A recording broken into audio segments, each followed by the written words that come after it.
be here tonight. I'm the vice chair, and I've been chosen to conduct the meeting, so welcome here. This is the Tank Board of Directors meeting for May the 14th, and we'll start it off by the Pledge of Allegiance.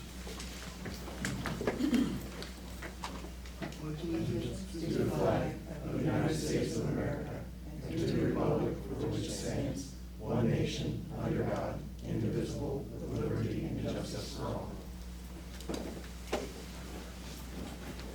Welcome, everybody, and we'll start out with the roll call, please. I've captured roll, and we do have a quorum. Thank you. All right, audience recognition. Anybody out there that would like to talk or say something? I know a couple of you are on the agenda, so you get to talk then. I believe we have one person from the audience that has asked to speak. Hunter, if you want to go Right to the ahead. microphone, that would be great.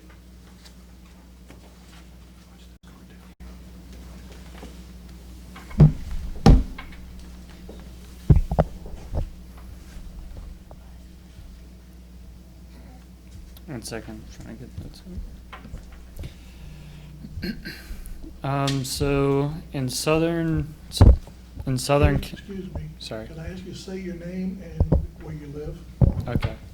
Hunter Kersey. I live past Independence and Pioneer. Anybody knows where that is? And in southern King County, they're upzoning areas to allow for commercial use. And I wanted to ask Tank if they're doing anything where cities or counties are allowing areas to be upzoned if there's a transit plan within their construction.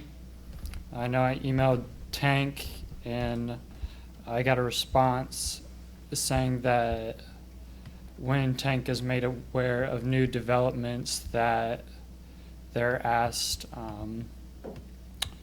to provide a transit plan. The developments are, is that correct? That's correct, yeah. Okay.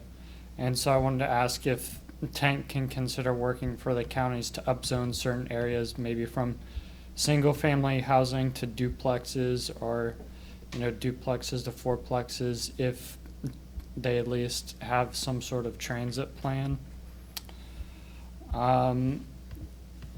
And with that theme, also, there's some new construction surrounding the Tank complex that we're in now, such as the Sonic. There is no sidewalk directly accessing there from here, so I think it'd set a good example if, in front of Tank, that you can provide accessibility to that. So if somebody's coming to the Tank Center to work there, that they can easily cross over to Sonic or even across the street, put in a pedestrian crossing. I've also emailed Tank before with suggestions on the new I-71, I-75 bridge, whether there's any plans to incorporate a bus dedicated line in the new bridge. Metro's going ahead with their bus rapid transit, and I believe that's for 2028. And they recently have an Easy Connect service. I know that's not for everyone. That's for people with disabilities. Yes, that's correct. This service wouldn't really be needed if there is a seamless bus dedicated line for either Tank to go across to Cincinnati or Metro to go across to Tank's Covington headquarters. And also with dedicated bus lanes, my last thought is that as interchanges such as Walton's are upgraded in the future, if they can provide a bus-only lane in their construction. Walton's service was recently canceled, so if there's an incentive like faster travel times by incorporating that into a new interchange design, I think that would be beneficial too. That's all my notes / questions I have for consideration as Tank goes forward. So thank you very much for being here and for always giving us your feedback. I can respond to a few things maybe that you talked about, and then I know you and I just talked to you a little bit before about the network study, the development plan that we're doing this summer. Related to zoning, So zoning in Northern Kentucky is really strange. Sometimes it's done at the county level, more often it's done at the city level. And when it comes to housing, the decisions of the larger jurisdictions are to push all of those decisions down to the lower level. So each city is really responsible for determining what kind of housing they want in their city. And so that's why you've seen some, over the last year or two, you've seen some big public meetings in different parts of the community talking about how they're going to meet the housing needs that have been identified in this community. I think 5,500 new homes are needed in Northern Kentucky over the next 10 years to meet the status quo. Housing is a big issue here. And we are part of the housing task force that the Northern Kentucky Area Development District has formed to look at how we smartly grow in Northern Kentucky and how we put density in areas where density can be supported. So I think you're on the right track with a lot of the thoughts that you have. Not every city will want that level of density or that type of housing, but there are certainly some that will welcome it, and we're part of those conversations. Where there is density, transit works really well. Where there is not density, cars work really well. And so we have to kind of balance that.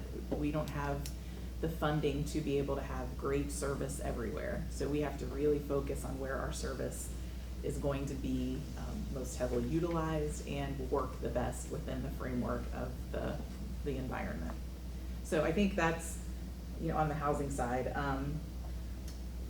Related to the bridge, that is a massive project that has involved a lot of different jurisdictions, both states, and at this point, the design does not include any like BRT or dedicated lane or even HOV lane. We did advocate for HOV lanes on the bridge that would be able to be used for not only tank, but anyone with more than 3 people in their vehicle. And it was determined that there was not, I think there's just not a lot of community will for that to happen. So that's kind of where we are. We don't really have like power over these outside entities, if that makes sense. We can exert our desires and extend our wishes to other people, but at the end of the day, when they're developing projects or when things move down the path, there are a lot of different interests that end up coming into play, and I think they do the best they can with what they have. As part of Tank's development plan this summer, we will be having a stakeholder group where we will invite the AD and all of the cities and the counties and some of the big planning organizations to be part of that, to kind of input into our planning process.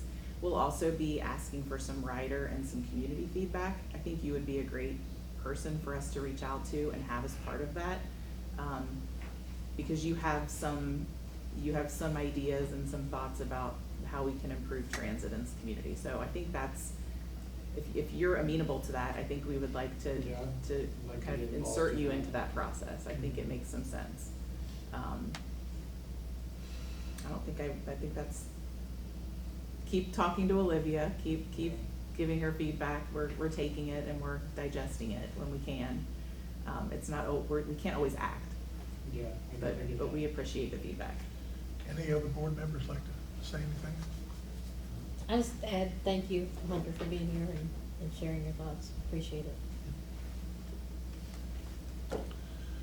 Moving right along, the approval of the minutes for the April the 9th meeting. I need a motion and a second. I'll second. All right, Big motion and seconded. Any question or discussion regarding the minutes that you received regarding that? Being none, all those in favor say aye. Aye. Opposed, no. Passes the ayes. Approval of the minutes of the May 6th special meeting that we had. And it was page 5 in your packet. I'll make that motion. I'll second it. Question or discussion regarding it? Being none, all in favor say aye. Aye. Opposed? No one's opposed, thank you. All right, the next part is the report of the minutes from the pension committee meeting. I can provide that update. So the pension committee minutes are on page 7 of your board packet.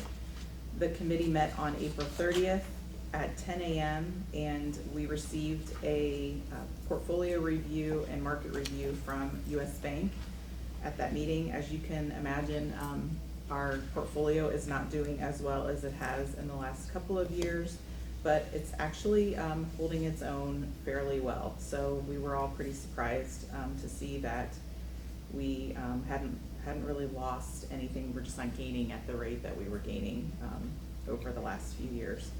The pension audit for 2023 is complete, and the 2024 audit will begin this summer.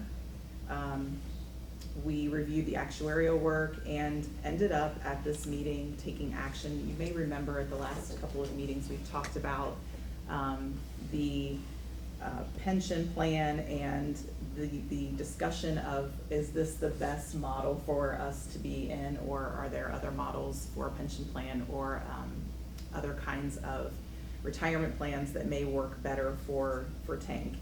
We went ahead and did another review of that and opted to take action at this meeting so that our entire membership is aware of where the pension committee stands on this issue. And that action was taken to keep the pension plan and optional 401k as currently structured, and that was approved by the members of the committee at that meeting. There was no other action taken, and that's my report on the pension. Any questions from anybody? Okay. Next is the finance administration, and Sutton, would you like to talk for a second? Over there. Yeah, you can, Great. thank you. All right, so for the month of March, ending of March, ridership was down for most modes of transportation, FRT, Express, and Local, and South Bank. But compared to last year at this time, we're only slightly down. So that is a good trend we were down more in February. And then as far as financially, we are now operating under budget, about $670,000 under budget. It's due to a few things, a couple being medical costs being less in March, less than the actual stop loss reimbursement that we got, so we didn't actually pay for anything for that month. Then we had a $54,000 refund for a duplicate stop loss payment. And then we were able to reverse 2 outdated $100,000 accident claims, that leading to a $200,000 credit. So now we're under budget. So. Any questions from anybody? Thank you. Yep. Next is the equipment disposition. Bill? This is on page 19 of your packet. Thank you. Per the memo, staff is asking the board to declare as surplus and approve for disposal some equipment. One being the CAD AVL radio equipment that was recently replaced as part of the CAD AVL project. This would be all of the radio and associated equipment from the buses. And then some miscellaneous and obsolete bus parts that were previously written off through the inventory process. Many of these are very old, outdated bus parts from many fleets ago that have been sitting in storage, and as we just try to do some more cleaning up of the facility, need to be disposed of. So the CAD AVL equipment, we are investigating the best disposal process for that, whether it be through recycling with a scrap facility or auction process, and then the bus parts will be auctioned off through our normal online process. So happy to entertain any questions. Just have one Yes. question, Mr. Hawk. You could, for the viewing audience, just confirm that all of the equipment you've identified is beyond its useful life and no longer being used by Tank? That is correct. Okay, so what I need is a action item, a motion to work with him and approval to go ahead with the surplus of the equipment and disposal of it and so forth. So I need a motion to for him to go ahead and do that. I'll make the motion. I need a second. Who seconded? Okay. Being any more questions no questions from anybody? All those in favor of the aye of disposal of the equipment, Bill's gonna mention, and Ed has mentioned, and it's also outlined in page 19 of your report. All those in favor say aye. Aye. Opposed, no.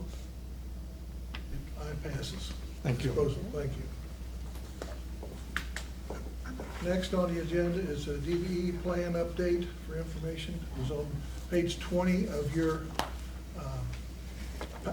board packet, so I'd like to just make sure that we are disseminating this policy to the board. It is a lot of pages in your packet, so I'm not gonna go through it, but, and we're not required to have board approval, but there is a requirement for us to make sure that the board is aware that we updated our policy, aware that we are creating a DBE program, and that we are in compliance with US DOT in our DBE statement. We have made a lot of changes to our DBE program. All of them were due to the fact that FTA made some requirement changes, and we were out of compliance. So with this new program, we are fully in compliance with FTA, and we are working within this policy statement for all of our procurements and for all of our reporting. So moving forward, this will be the policy that we use, and this will be the policy that you will find anytime you are, like, we're doing a procurement. We will be including a DBE goal in most of our procurements, which we have not been doing in the past for all of them. So pretty much all of our procurements will now have a DBE goal in accordance with our new policy. If you have any questions, I'm happy to answer them, but again, this is an information-only item. I need to have in the minutes that we are providing this to the board, and that the board is aware that we made an adjustment to our program. No action required. So everybody on TV knows DBE means what? Disadvantaged Business Enterprise. So it is minority and women-owned businesses that are in our community can apply to the state to be considered in this program. And once they are registered with the state as an official DBE, we can use them and get credit for using DBEs in our program. Any of the board members have questions? Okay. Thank you very much. Next on the agenda is the communications presentation. Gina? Yeah, so I'm going to go through this presentation with the board. We are asked pretty regularly to give presentations to different groups. Most recently, the One NKY group asked for us to present as part of their community roadmap project. And I wanted to, as I was going through the development of it, I thought that it would be worthwhile for us to present to this board so that you know the messaging that we are putting out there in the community as we're out and about. So that's really all this is. Continue. It's got some good information that just might be useful for you as you're talking to other people in your jurisdictions. So Tank provides more than 2 million trips each year, and we have residents that use Tank to commute to work, school, and many other activities. We did some research in 2024 and learned that over half of the people that use Tank use it because it's more affordable than other options and because they don't have access to a car. So we're talking about people who are dependent on Tank to get to work and to meet their other needs. The services that we provide are primarily in 2 different categories. We have on-demand services, which are ADA mandated ramp, our senior transit program, and Tank Plus, which is the Campbell County pilot that we're all familiar with. And then we have 16 fixed routes that include all the express routes, the local routes, and South Bank Shuttle. This is the graphic that I've been using to kind of think about all of the areas that Tank has a role to play. And we'll talk about each one of these throughout this presentation, but when you think about jobs and attainable housing and healthcare, education, seniors that are aging in place, independence for people with mobility impairments, and then tourism, we have a role to play throughout all of those topics. And again, in our 2024 research, we learned that about 75% of our passengers are riding either to and from work or school. So we're talking about 1.2 million trips a year that are dedicated to that work and school purpose. 52% of our customers earn less than $25,000. So think about that. We're talking about people that are working 10 to 12 hour, dollar an hour jobs, and they don't have access to a personal vehicle. 32% report that they are of minority status. So in the workforce category, we have this idea of the essential commuter. We talked about the essential commuter a lot during the pandemic.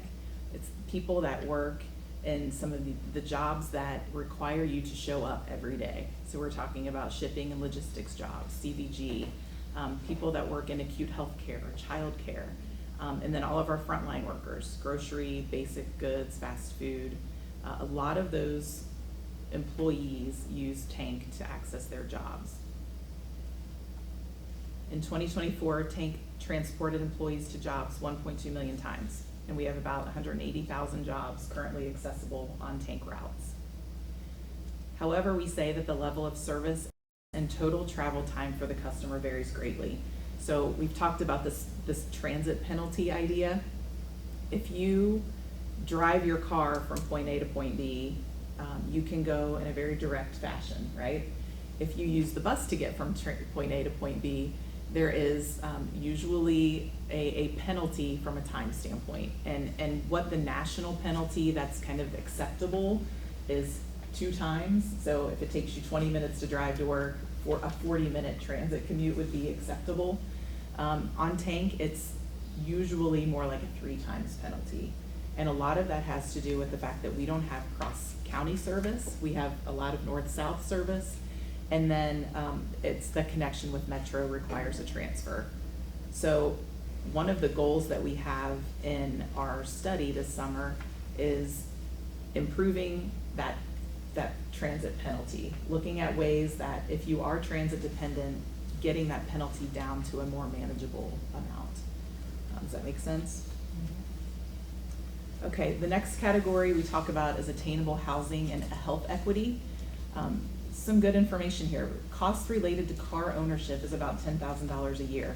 So this is a big barrier for people that are low income and that are balancing their need to pay usually higher rent than they can afford and the cost to get access to a job. Attainable housing units should be located along high density corridors. Hunter, to your point, anytime we can promote that and really push that message, we want to do that because density equals transit. And transit plays an important role in promoting health equity. We have healthcare providers that indicate that lack of transportation is a frequent reason given for missing or delaying routine medical care. So if you think about a person that is not able to drive themselves to an appointment, the lack of the not having transportation to get there is kind of a primary reason why people miss appointments or don't schedule appointments, which leads to not a healthier resident. We have people who are less healthy because they can't get to their appointments. And that's a key social determinant of health. So the health department is really looking at these key social determinants of health to attribute a healthy community, and that's one of the things that they're looking at is transportation to medical appointments. These are some statistics related to education access and the trips that Tank provides to both college students and high school students in our community. In 2024, we provided about 300,000 trips to NKU Gateway and Thomas More, and we provided about 140,000 trips for Newport and Holmes high school students. So we know that transit helps keep people stay in school longer. We're breaking down that barrier so that people don't have to have a car to go to get an advanced degree, or, and if, what we've learned is providing high school students in the urban area with transit encourages them to go to school. They're going to school when maybe it would have been easy for them to not attend every day. Accessibility, mobility, and aging in place really refers to this idea that we have older adults in our community that either are aging and can no longer drive their vehicle, or they have a disability and were never able to drive. Having transit allows them to age in place and maintain some independence in their life. We know that seniors who live on a bus line are able to remain in their homes longer. And with ADA transportation, we provide that service where our fixed routes overlap. It really ensures that people with disabilities are able to use that service when they are able to remain in their home. So we're really trying to be part of that network of of supporting people in their decision to stay in their house as long as they can.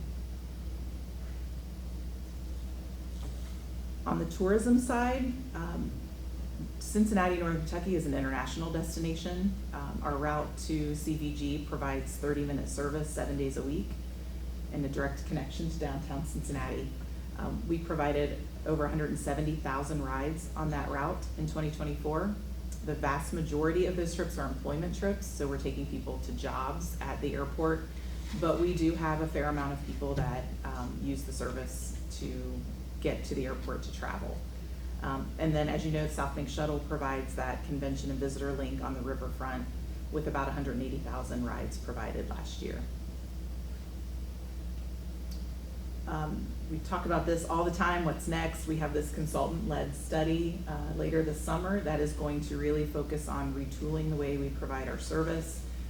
We know that our funding model is kind of status quo, and so what do we do with the service to really maximize the service that we're providing within our financial model? And what does that look like 3 years from now, 5 years from now, into the future? That's where we really need to start looking at other models and other modes of transportation that might better meet the needs of our community. So that's it. Again, I'm using this graphic quite a lot because I think it does a good job of encapsulating like all the things that we do. And it's kind of a, like, people don't think about all of these things. They don't think about transit being all of these things. And so I think it's provided me with a lot of aha moments when I'm out there talking to folks. So any feedback or any questions, be happy to answer them, but I wanted to just spend a few minutes making sure that you all were aware of the types of things that I'm out there saying about Tank and the service we provide and the commitments that we're making to the community. I think it's a great overview and it's very informative. Thank you. I second that. All right, good. Thank you. I personally have to add something to that. 2 million people transported. That's a lot. And I just talk to certain people, they say, well, I see your buses going down the road without anybody in them. I see your vehicles that are transporting the take-home program or the working for the house program, not have anybody in it. They don't see it in the busy hours. 2 million people is a lot of people. Take that, divide it by 365 days a year, and really it's about 300 days a year. And the time from 2 o'clock in the morning, we got people going to work, and time till you name it 2 to 2. 2 million is a lot of people.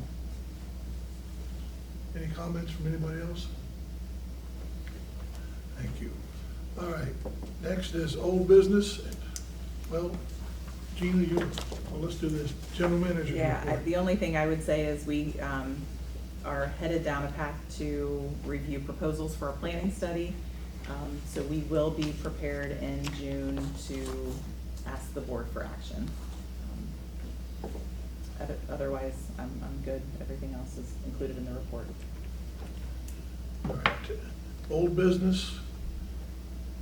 The operation presentation in the packet was shown in page 58 and for several pages. Yes. All right. No old business. Any new business anybody wants to bring up? General Counsel. Thank you, Mr. Chairman. Just one point of information. As some of you know, a member of my law firm, Steve Martin, has been defending accident cases for a number of years for Tank. He has decided to semi-retire. And when I say semi-retire, he has retired from my law firm, is going to continue taking care of some clients. He represents a number of fire districts. That's what he primarily does. As you know, we have a new insurance program where the insurance company is providing defense for all the new cases that have happened since last July. There are 3 remaining cases that Steve has been handling, and the risk manager here has asked Steve to continue handling those cases. So I will continue to monitor those cases and so on. But I just wanted you to all know about Steve. You've seen with him well. Thank you. All right. Anything anybody else would like to bring up? Being nothing, I need a motion to adjourn. Also move. Second. All in favor, say aye. Aye. Opposed, no. Thank you, and thank you for attending, people. Thank you very much.